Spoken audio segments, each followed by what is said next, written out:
Pakistan is in the grip of an unprecedented energy crisis. Pakistan announced that all malls and markets, including restaurants, in the country will close by 8:30 p.m.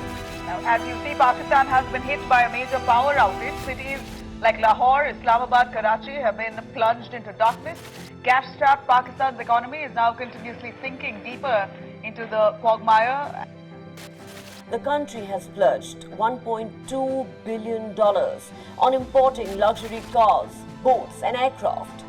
Now, they're desperately waiting for yet another IMF bailout. Going to the world with a begging bowl every time a crisis unfolds. Is that the only strategy that Pakistan's leadership has? The former Prime Minister of Pakistan has warned the country could face an economic collapse if there isn't a general election early this year. Hi everyone. Recently we have seen how Pakistan is going through an economic, food and power crisis, and how it is just trapped in a debt cycle. And everyone on which it was dependent in the past for help are now actually distancing itself from Pakistan. Friends, we already have seen a lot of videos about it. However, in most of that, there is one thing which was not covered, which is the issues in the internal structure of power system in Pakistan. So in this video, we are going to deep dive into the internal structure of power system in Pakistan, and we will see how the corruption, mismanagement and inefficiency have caused a disastrous impact on Pakistan. So to understand it in a better way, let's go into history. Entire history. Today is history. Today is history, and you are part of it. Today is history.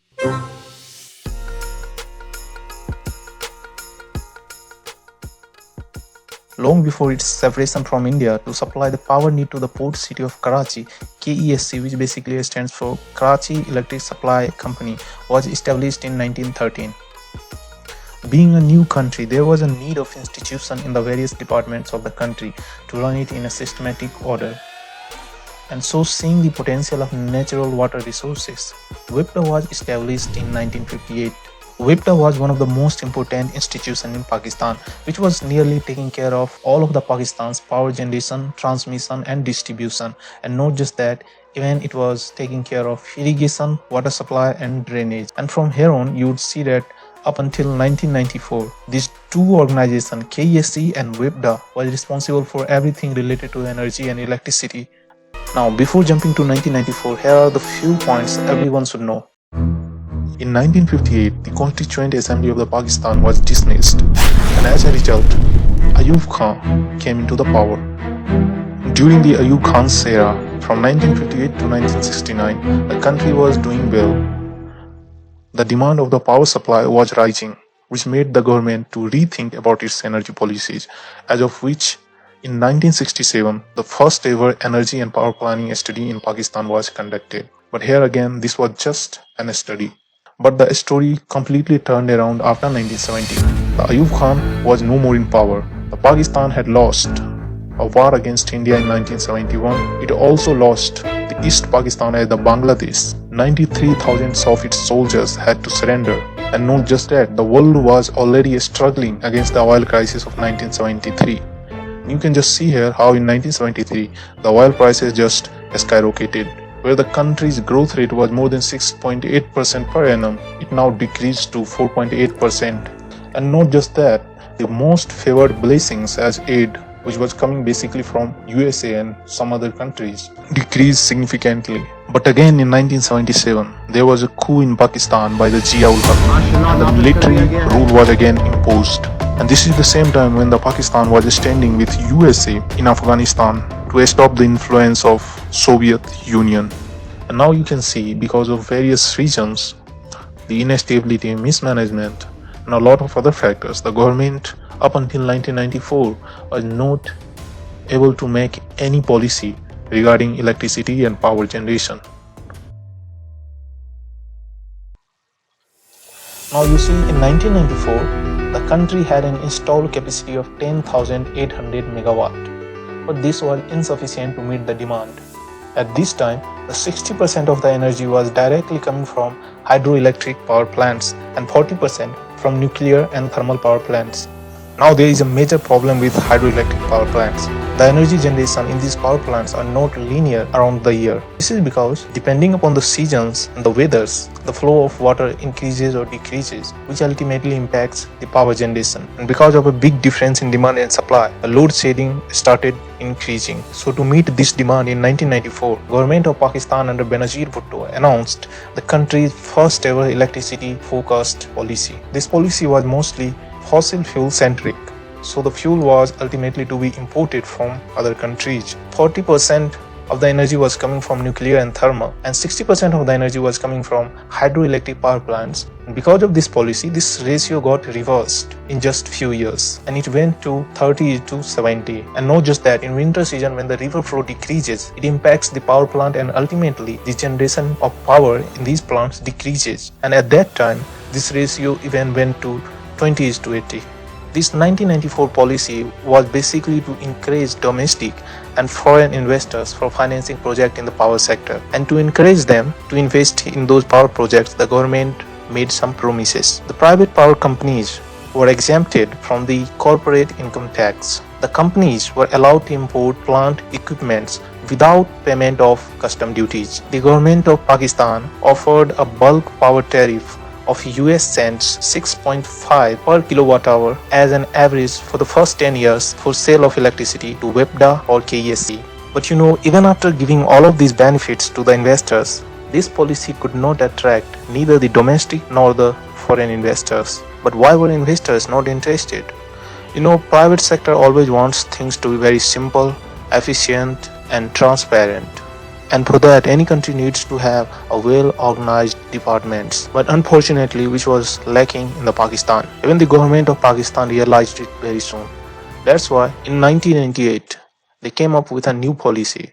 And under this policy, they created a fully autonomous regulatory authority, NEPRA, which stands for National Electric Power Regulatory Authority. The function of the NEPRA was to give licenses to those companies who are in power generation, transmission and distribution. And it was also to regulate the tariffs of all these activities. And the working of this authority was made more transparent. However, in 1999, there was again a coup in Pakistan, and this man came into power.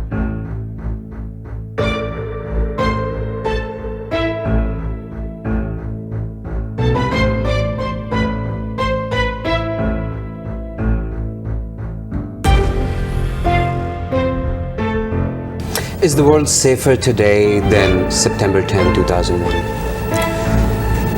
I wouldn't be able to say that confidently. No, I think it's a more unsafe place. And during this same period, debate about moving to the renewable energy resources was also happening. So in 2006, government of Pakistan came up with a new energy policy. And this policy was mainly focused on attracting the private sectors in investing in the renewable energy. The government estimated that the country has a potential to produce 45,000 megawatt of energy from the hydropower plants, but currently they are using just 15% of that. They also encouraged and gave the incentives to the private sector to come into the wind, solar and biomass sectors. But even after all of these incentives, this policy couldn't attract the private investors much. You can see here, up to 2021, the country was just producing 1248 megawatt of energy from wind, 430 from solar and 369 from biogas or biomass. Out of this, most of the plants are installed after Pakistan signed the CPC agreement with China. In 2008, Pakistan was the fifth largest producer of sugarcane. There were approximately 83 sugar mills in the country running. So Pakistan was producing a lot of bagasse, which is the leftover of extracted sugarcane, and these were available at very cheap price. And because bagasse are environment friendly and has very high calorific value, which is around 1900 kilocalorie per kg, which is better than the expensively mined brown coal. And seeing this potential, in 2008, they came up with a new power policy, which was basically based on increasing the electricity generation from the bagasse. And they estimated that the country has the capacity to produce 3,000 megawatt of electricity. During this time, the Pakistan was already facing the energy crisis. Up until 2013, the power system in the Pakistan was so inefficient and mismanaged that it used to lose 23 to 25% of its energy. The cost of power generation was just 12 rupees per unit, but because of this mismanagement, inefficiency and losses, the consumers had to pay 14.7 rupees per unit, costing the taxpayers additional 2.7 rupees per unit. In 2015, the government of Pakistan signed an agreement with the Chinese government called China-Pakistan Economic Corridor. And during this time, the energy policy was aimed at aggressively building power generation capacity.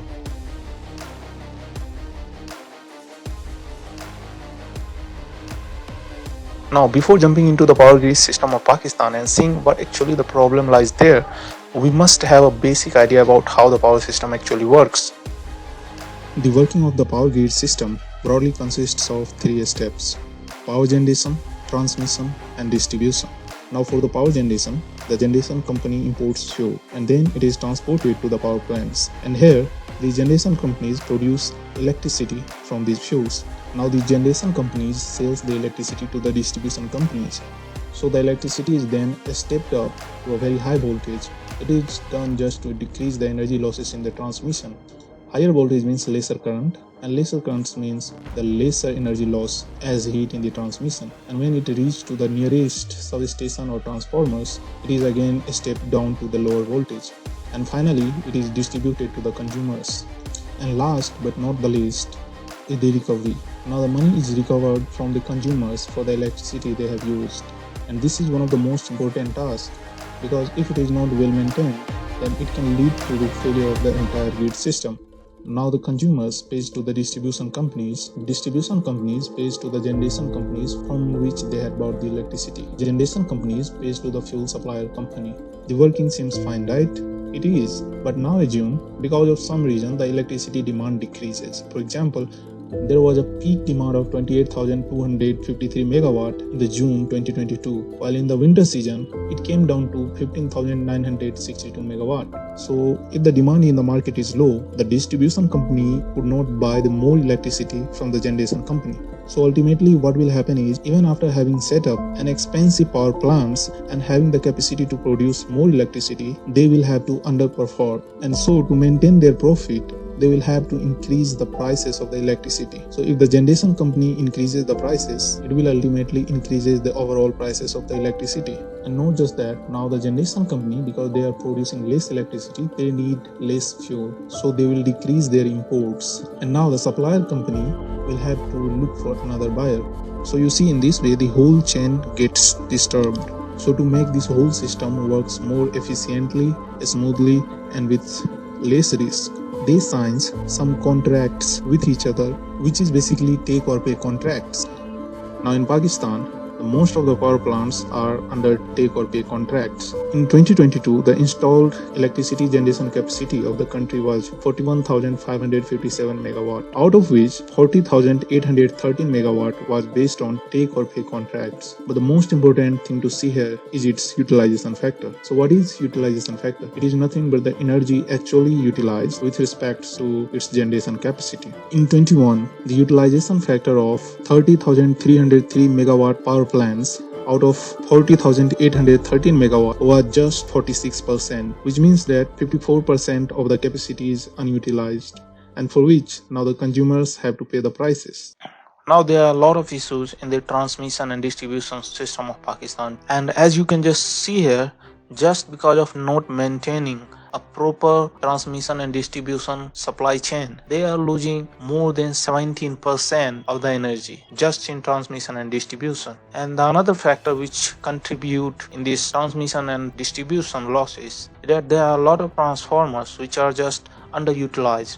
During the financial year 2021 to 2022, the expected transmission and distribution losses for the discos were approximately 13.41%, whereas the actual losses were around to 17.13%. And due to this difference of 3.72%, the financial loss on this account has been worked out around 1.13 billion Pakistani rupees. Now you see, in the power system, the recoveries are one of the most important factor. If not well maintained, it can lead to the failure of the power system. But the thing is, most of the people in the Pakistan are not willing to pay, and because of this inefficient recovery system, they are losing a lot of money. As you can see, in 2021, the recovery percentage was 97.30, but this decreased to 90.51 and thus decreased by 6.79%. And if you combine the losses due to transmission and distribution and the losses because of the recoveries, then the overall losses is around